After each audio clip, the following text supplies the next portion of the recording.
ketemu lagi dengan Miss di ibadah Moon Sunday School. Nah, sebelum kita memulai ibadah kita hari ini, semuanya yuk kita sama-sama berdoa. 5, 10. Tuhan Yesus yang baik, terima kasih Tuhan sampai hari ini masih memberkati kami semua. Tuhan, hari ini kami akan memulai ibadah kami. Tuhan berkati dari awal hingga akhir. Dalam nama Tuhan Yesus kami sudah berdoa. Amin. Nah teman-teman, apa kabarnya semua? Wah, semuanya sehat ya. Wah, hebat. Terus tadi pagi teman-teman sesudah bangun tidur ada berdoa nggak sama Tuhan? Ada. Wah, terus ada bilang thank you gak karena sudah dikasih hari yang baru lagi? Oh, ada juga. Wah, kalau ada, oke, Miss akan undang teman-teman untuk bangkit berdiri. Kita mau nyanyi satu pujian. Bersyukurlah kepada Tuhan. Oke? Oke, yuk berdiri.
Teman-teman, selain Tuhan itu baik, Tuhan itu juga luar biasa. Selain itu, cintanya Tuhan tidak pernah berubah sekalipun. Dia akan tetap terus menyayangi teman-teman semua. Nah, sekarang kita mau angkat pujian lagi. Teman-teman masih berdiri ya. Oke, music.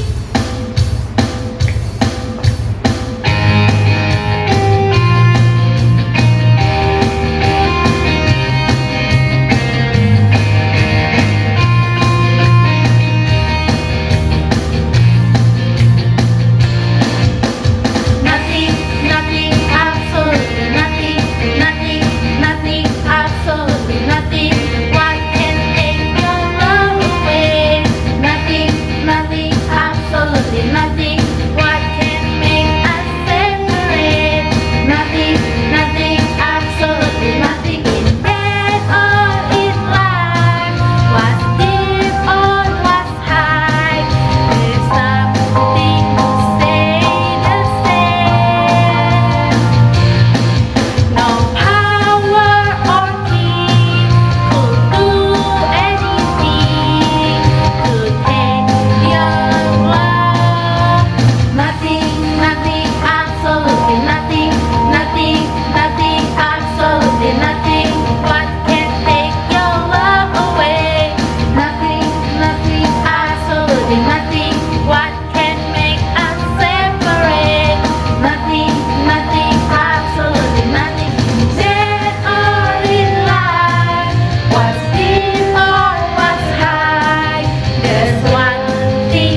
Nah, sebelum kita mendengarkan firman Tuhan, kita angkat satu pujian lagi ya teman-teman.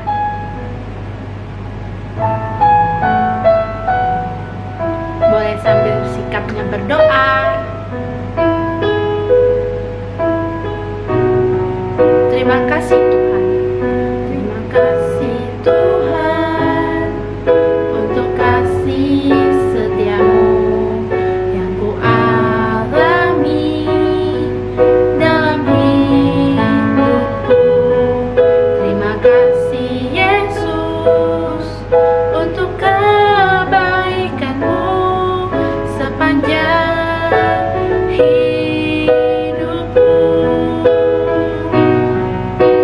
Terima kasih Yesusku buat anugerah yang Kau beri, sebab hari ini Tuhan adakan syukur bagimu. Kita angkat pujian sekali lagi ya.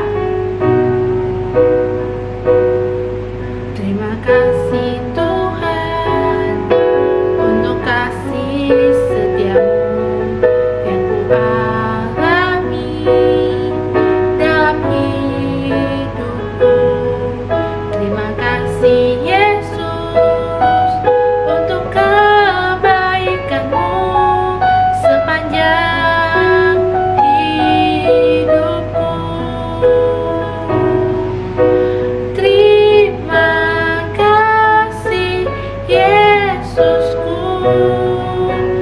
buat anugerah yang Kau beri, sebab hari ini Tuhan adakan syukur bagimu.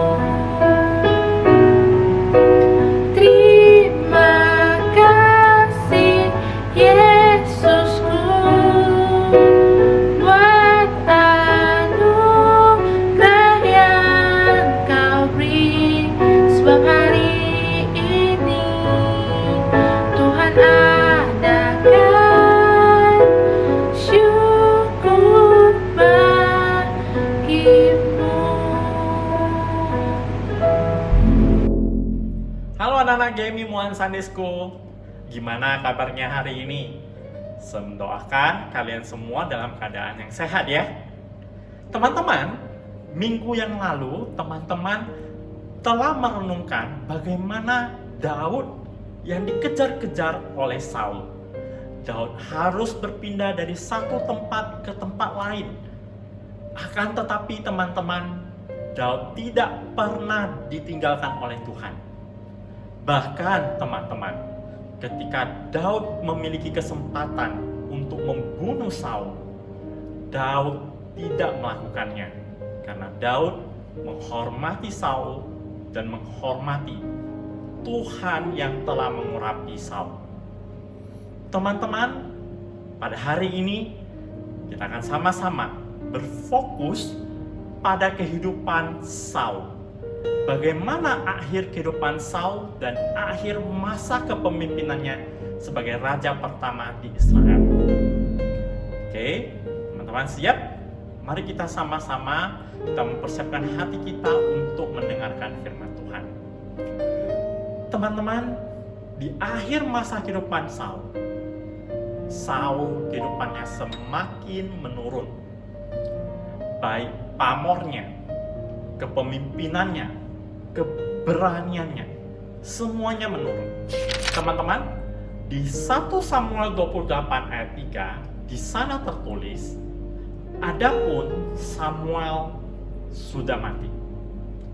Seluruh orang Israel sudah meratapi dia dan telah menguburkannya di Rama, di kotanya. Dan Saul telah menyingkirkan dari dalam negeri para pemanggil arwah dan roh peramal. Teman-teman, ayat ini tertulis secara khusus untuk memberitahukan kita gambaran fakta-fakta yang terjadi di di masa akhir pemerintahan Raja Saul. Apa saja yang kita ketahui dari ayat ini? Yang pertama, teman-teman, adalah Samuel telah mati, teman-teman.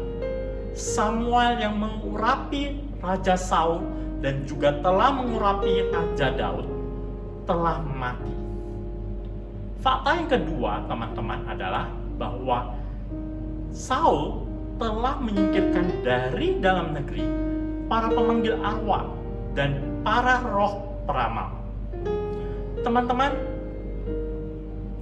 memanggil arwah dan meminta petunjuk dari roh-roh peramal adalah sesuatu dosa yang sangat besar di hadapan Tuhan. Mengapakah kita harus bertanya dan meminta nasihat kepada roh-roh peramal? Mengapa kita harus menyerahkan masa depan kita di tangan para arwah? Bukankah yang memegang masa depan kita adalah Allah? Apabila kita menjadikan Tuhan sebagai Allah dan Raja kita, bukankah Dia yang seharusnya memegang masa depan kita? Bukankah ketika kita bertanya mengenai masa depan kita dan membutuhkan nasihat, bukankah seharusnya kita bertanya pada Allah? Maka teman-teman, ketika bangsa Israel mencari roh-roh peramal dan menanyakan kepada arwah, itu adalah sesuatu kekejian bagi Tuhan. Karena itu artinya orang tersebut menjadikan roh dan arwah sebagai berhala. Nah, teman-teman, tadi di ayat 1 Samuel 28 ayat 3, kita baca Saul menyingkirkan para pemanggil arwah dan roh peramal. Nah, tentu ini hal yang bagus, bukan? Ini artinya Saul menghendaki orang Israel itu bertobat, tidak mencari arwah-arwah dan roh peramal. Nah, akan tetapi sayang sekali teman-teman, ternyata Saul yang memberikan perintah itu tidak berkomitmen untuk mentaatinya. Nah, di dalam peribahasa kita mengenal menjilat ludah sendiri. Saul memberikan perintah, namun pada akhirnya ia tidak mentaatinya. Jadi teman-teman, pada suatu waktu orang Filistin mengerahkan tentara mereka untuk menyerang orang Israel. Orang Filistin berkemah di Sunam, sedangkan orang Israel juga bersiap-siap untuk berperang dan berkemah di Gilboa.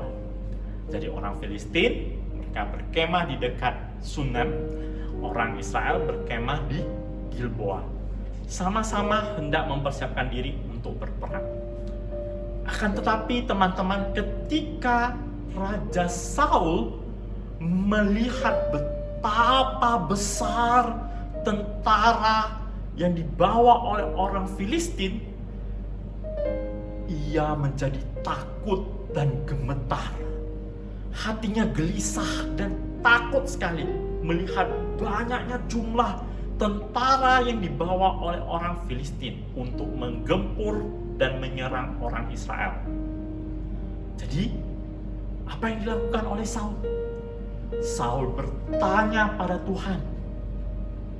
Tapi teman-teman, Tuhan tidak menjawab Saul. Kenapa? Karena teman-teman, setiap kali Allah menegur Saul, Saul tidak pernah bertobat. Saul tidak berbalik kepada Allah, malah terus-menerus berbuat dosa. Teman-teman, bukannya Saul berserah kepada Tuhan, malah ia menyakiti hati Tuhan kembali. Kali ini Saul pergi mencari petunjuk dari arwah. Teman-teman, Saul saking takut dan gemetarnya, ia pergi ke Endor dengan menyamar menjadi rakyat biasa. Ia pergi mencari perempuan yang bisa memanggil arwah. perempuan tersebut tidak mengenal Raja Saul. Dia tidak tanda nih bahwa orang yang menjumpai dia adalah Raja Saul. Padahal Raja Saul sendiri yang memerintahkan bahwa tidak boleh lagi ya ada praktek-praktek pemanggilan arwah di Israel. Bahkan teman-teman, perempuan ini menegur Saul. Perempuan ini berkata pada Saul, "Kamu tidak tahu Raja Saul sudah memerintahkan tidak boleh lagi ada praktek-praktek pemanggilan arwah." Tapi teman-teman, apa yang terjadi? Bukannya Saul berbalik dari kehendaknya yang penuh dengan dosa itu, yang begitu menjijikkan bagi Tuhan. Saul malah bersumpah demi Tuhan bahwa tidak mengapa, panggillah arwah untuk saya. Tolong panggil arwah Samuel. Teman-teman lihat betapa menurunnya kehidupan Saul. Teman-teman, karena dibujuk oleh Raja Saul, akhirnya perempuan ini pun menuruti keinginannya. Wanita ini kemudian mencoba melakukan pemanggilan arwah Samuel. Apa yang terjadi setelah itu, teman-teman? Di 1 Samuel 28 ayat 11, di sana dikatakan bahwa wanita itu berteriak dengan nyaring, lalu berkata kepada Raja Saul, "Mengapa engkau menipu aku? Engkau sendirilah Raja Saul." Nah, teman-teman, wanita ini merasa tertipu. Dia pikir dia dijebak oleh Raja Saul. Raja Saul sudah memerintahkan tidak boleh melakukan pemanggilan arwah. Saya praktikkan pula di depan Raja Saul. Wah, ini sungguh berbahaya. Tapi ayat ini bukan berbicara mengenai perempuan ini yang tiba-tiba mengetahui identitas Raja Saul saja. Teman-teman, kalau memperhatikan ayat ini, teman-teman akan memahaminya. Nah, di sini dikatakan, teman-teman, bahwa wanita itu berteriak dengan nyaring, lalu berkata kepada Raja Saul. Jadi ini beda dengan wanita ini berteriak kepada Raja Saul, ya teman-teman ya. Berbeda.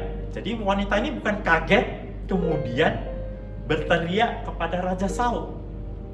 Perempuan ini berteriak dulu dengan suara nyaring, baru berbicara kepada Raja Saul. Kalau teman-teman perhatikan kalimatnya, kejadiannya itu seperti itu. Nah, sekarang tanda tanyanya, teman-teman. Apa yang membuat wanita ini berteriak dengan suara nyaring? Nah, teman-teman, perempuan ini berteriak karena kemungkinan dia tidak pernah mengalami kejadian seperti ini. Nah, teman-teman, biasanya para pemanggil arwah ini itu akan berbicara saja seperti kerasukan atau pura-pura kerasukan. Nah, kita nggak tahu. Nah, entah itu kuasa setan atau mereka itu menipu, kita tidak tahu. Nah, akan tetapi biasanya teman-teman, pemanggil arwah itu hanya menjadi wakil atau medium, perantara arwah-arwah yang dipanggil oleh pelanggannya untuk berbicara. Nah, tapi tidak pernah benar-benar muncul satu sosok. Nah, teman-teman, yang memunculkan Samuel itu bukanlah perempuan ini yang memunculkan. Akan tetapi Tuhan sendiri memunculkan Samuel untuk berbicara kepada Saul. Teman-teman, kemungkinan Samuel jugalah yang memberitahukan kepada perempuan ini bahwa orang yang ada di hadapannya itu adalah Raja Saul. Berarti Tuhan berkuasa untuk memunculkan orang yang telah mati, Nah, teman-teman, teman-teman, di Matius 17 ayat 3 di sana berkata bahwa maka nampak kepada mereka Musa dan Elia sedang berbicara dengan dia. Nah, Matius 17 ayat 3 tertulis seperti ini teman-teman. Maka nampak kepada mereka. Mereka ini siapa teman-teman? Mereka ini adalah murid-murid Tuhan Yesus. Maka nampak kepada mereka Musa dan Elia. Teman-teman, Musa pada saat itu sudah mati. Tapi muncul dan berbicara dengan dia. Dia ini siapa? Dia ini adalah Yesus. Jadi di Matius 17 ayat 3 dengan jelas kita melihat bahwa Tuhan berkuasa memunculkan orang yang telah mati. Maka nampak kepada mereka, murid-murid Tuhan Yesus, Musa dan Elia sedang berbicara dengan dia, yaitu Yesus. Teman-teman, di sini kita melihat bahwa Tuhan kita adalah Tuhan yang berdaulat, Tuhan yang berkuasa atas dunia orang mati. Tapi teman-teman, kita tidak boleh lupa bahwa Tuhan tidak menghendaki kita mencari arwah-arwah. Kita berkomunikasi dengan orang yang telah mati, teman-teman. Fakta bahwa Tuhan dapat memunculkan orang yang telah mati itu bukan berarti bahwa kita diperbolehkan untuk mencari arwah-arwah orang yang telah mati. Sini jelas ya teman-teman. Setelah muncul teman-teman, Samuel memberitahukan, mengatakan kepada Saul apa yang ia katakan dahulu kepada Saul. Tuhan telah mengoyakkan kerajaan dari tanganmu dan memberikannya kepada Daud. Bahkan setelah itu teman-teman, Samuel memberitahukan penggenapan hukuman yang akan diberikan kepada Saul, yaitu besok ia dan anak-anaknya akan mati. Teman-teman bisa membayangkan bagaimana perasaan Saul ketika mendengar perkataan Samuel. Ia yang sudah demikian takut dan gemetar hatinya mendengar hukuman ini, ia semakin takut. Teman-teman, dan benar, keesokan harinya bangsa Filistin menyerang Israel. Dan Israel terpukul mundur. Banyak sekali prajurit-prajurit bangsa Israel yang mati pada hari itu. Termasuk juga diantaranya adalah sahabat baik Daud, yaitu Yonatan dan adik-adiknya.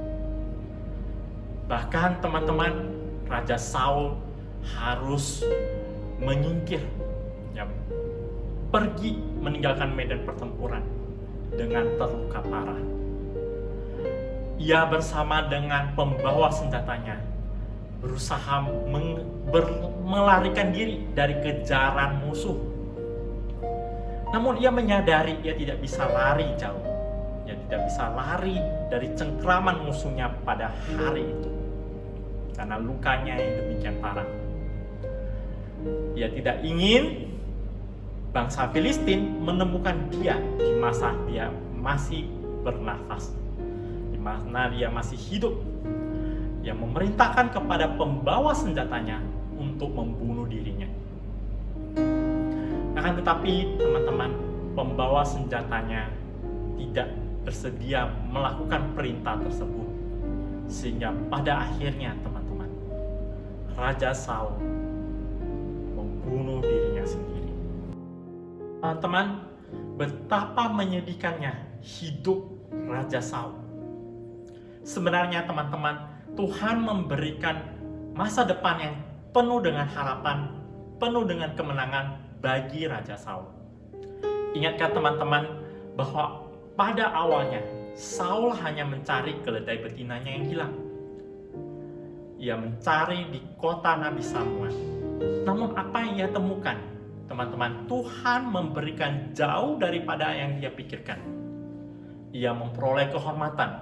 Ia duduk makan bersama dengan tua-tua kota.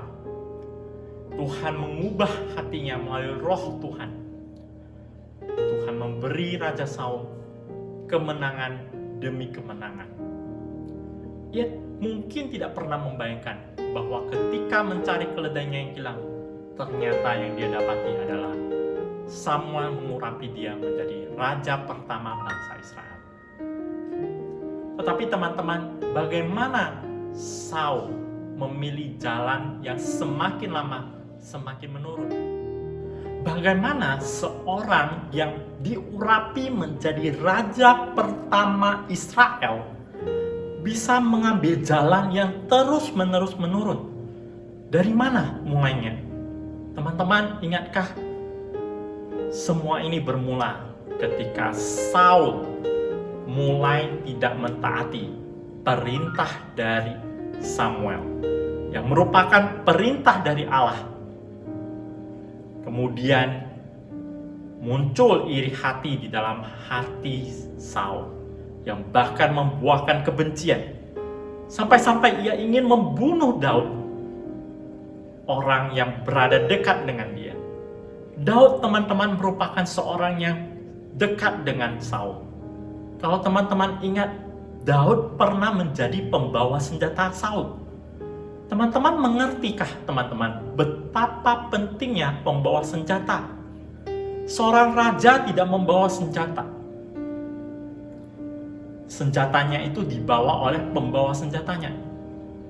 Berarti pembawa senjata raja adalah orang yang sangat dipercaya oleh raja.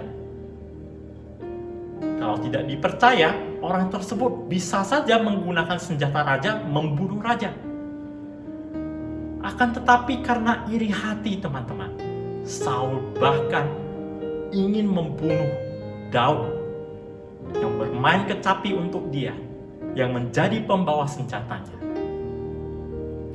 Bukan hanya Daud, teman-teman, bahkan Saul pernah ingin membunuh Yonatan, anaknya, yang mendukung Daud menjadi raja berikutnya. Teman-teman, bahkan kekejaman Raja Saul semakin menjadi-jadi, yang membuahkan ia melakukan dosa yang begitu besar, membunuh 70 imam di kota Nob. Teman-teman, dan pada hari ini kita sama-sama mendengar bagaimana jalan yang dijalani oleh Raja Saul kembali menurun dan menurun, yaitu ia mencari pemanggil arwah dan membunuh dirinya sendiri. Teman-teman, setiap kita setiap hari mengambil keputusan apakah kita ingin mentaati Tuhan atau tidak. Teman-teman, kisah hidup Saul adalah kisah yang menegur kita untuk terus berpengharapan di dalam Tuhan. Ketika firman Tuhan ada, kita perlu untuk mentaatinya. Teman-teman, setiap hari kita harus memilih apakah kita ingin taat pada Tuhan atau tidak. Tetapi ketahuilah, ketika kita taat kepada Tuhan, Tuhan pasti memberikan masa depan yang penuh dengan pengharapan. Bahkan sebaliknya, ketika kita tidak taat pada Tuhan, teman-teman, kita bisa berakhir seperti Saul yang semakin lama menjalani jalan yang semakin menurun.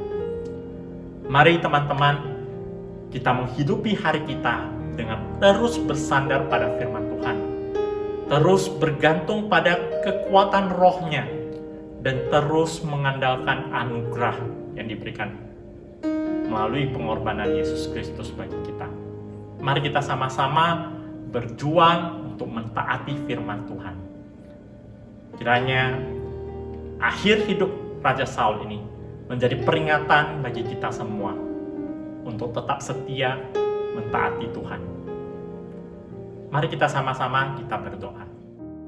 Tuhan Yesus yang baik, Tuhan, kami menyerahkan ya Tuhan, masa depan kami hanya ke dalam tangan Tuhan.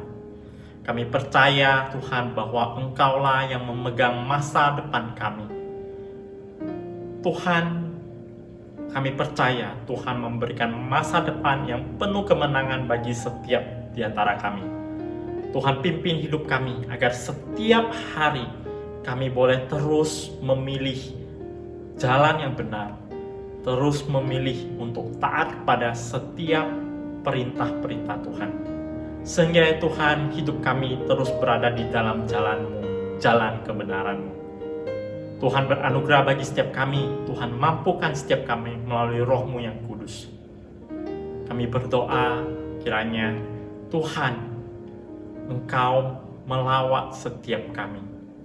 Engkau berkati setiap keluarga kami, jauhkan daripada sakit penyakit.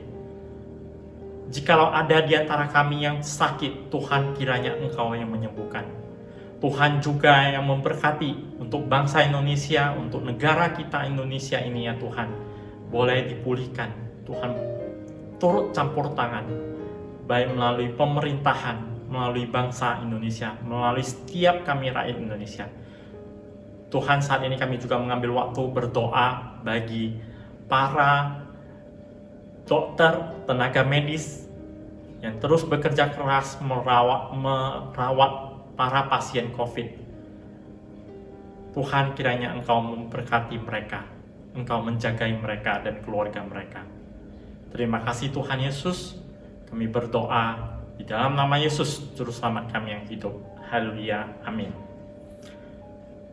Oke teman-teman, firman Tuhan sampai di sini. Kiranya firman Tuhan hari ini menjadi kekuatan bagi teman-teman semuanya. Bye-bye, see you next week. One way, Jesus, you're the only one that I could live for. One way, Jesus, you're the only one that I could live for. You're the only one.